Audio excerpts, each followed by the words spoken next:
खबर यूपी के झांसी से है, जहां अनियत बिहारी संत धरती के भगवान कहे जाने वाले दिगंबर जैन श्रवण परंपरा के सर्वमान्य संत शिरोमणि आचार्य श्री विद्यासागर जी महामुनिराज के ऊर्ध्व लोक गमन पर देश और दुनिया के जैन समाज सहित लाखों करोड़ों भक्त अपने गुरु भगवान के वियोग पर श्रद्धावनत हैं।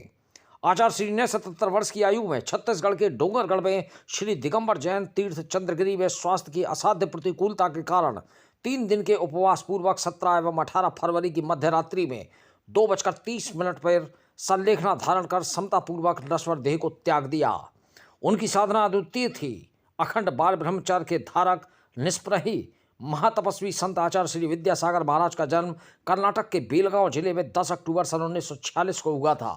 संसार, शरीर और भोगों से उन्हें पूर्व जन्म के संस्कारों के कारण स्वाभाविक विरक्ति थी।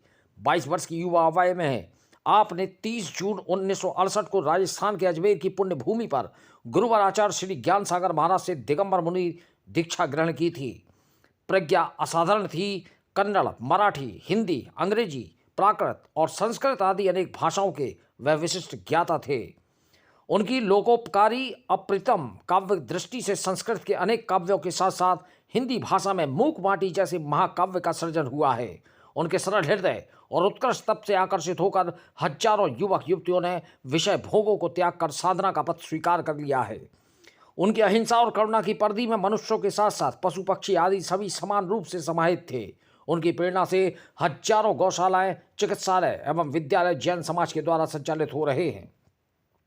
उन्होंने राष्ट्र के स्वावलंबन हेतु स्वदेशी और स्वरोजगार का मूल मंत्र देश के युवाओं को प्रदान किया था। उनकी इसी प्रेरणा से देश में हजारों श्रमदान हथकरघा केंद्र संचालित हैं। शिक्षा पद्धति में वे हिंदी माध्यम के विशेष पक्षधर थे।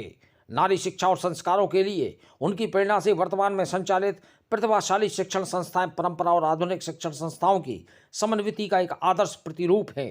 नई शिक्षा नीति 2020 का निर्धारण करने वाली समिति के अध्यक्ष डॉक्टर कस्तूरी रंगन ने उनके निकट जाकर शिक्षा नीति निर्धारण हेतु विशेष मार्गदर्शन प्राप्त किया था। महामहिम में राष्ट्रपति रामनाथ कोविंद, प्रधानमंत्री अटल बिहारी वाजपेयी एवं प्रधानमंत्री नरेंद्र मोदी आदि अनेक गणमान्य राजनेताओं ने उनके चरणों में पहुंचकर राष्ट्र के लिए मार्गदर्शन प्राप्त किया था। आचार्य श्री का मूल मंत्र था, इंडिया छोड़ो भारत बोलो। उनका संदेश था कि भारत की प्राचीन संस्कृति, शिक्षा और परंपराओं पर हमें गौरव करना चाहिए और उनका अनुकरण करना चाहिए। वे स्वदेशी आयुर्वेदिक चिकित्सा पद्धति के प्रबल समर्थक थे। उनके आशीर्वाद से जन जन के आरोग्य हेतु पूर्णायु आयुर्वेद चिकित्सालय एवं अनुसंधान विद्यापीठ की स्थापना भी जबलपुर मध्य प्रदेश में हुई है। झांसी से दीप न्यूज के लिए दीपक चंदेल।